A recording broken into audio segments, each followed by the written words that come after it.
Kansas Smith. Oo. Kaya kung napansin nyo rin, si Enzo C, wala rin doon. Kasi hindi naman tingin niya magkakalawa pa sa ano. Pero may naka-waitlist naman ako, so kayo magkakala. Pero, huwag din kayo magulat. Kung sakto, iba na yung ibigan nyo eh. Hindi yung kapo. Oo. So ang nangyayari guys, pagkatapos ng elimination, so 20 teams, so kunin yung top 16.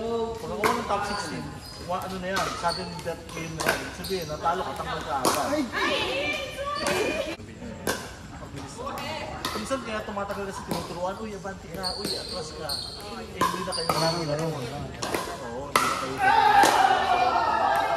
tapos, so kung papasok ka ng final, ang total games, sa lalaroin mo, 6.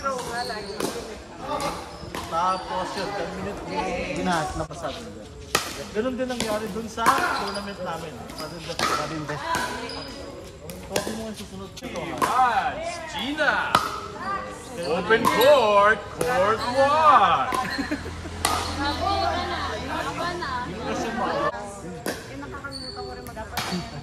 Kuya, ako na yan kuya. Hindi mo halawakan yung names. Eh, una magsaserve.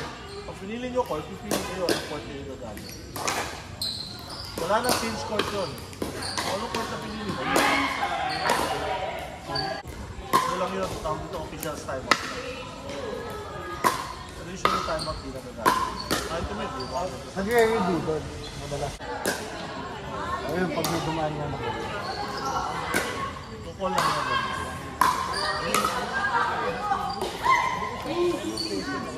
Gusto mo na kung tatlo? Isa doon si Enzo C. So baka mag-shuffle niya. Ang sinashuffle ko lang naman yung kaya, yung mga ginagalaw ko lang yung mga hindi mo nag-uusap. Tulad ni Renan, tsaka ni Rapa. So pwede ko galawin yan.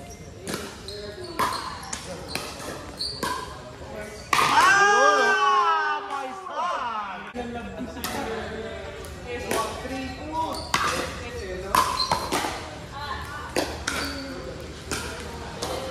7-6-2.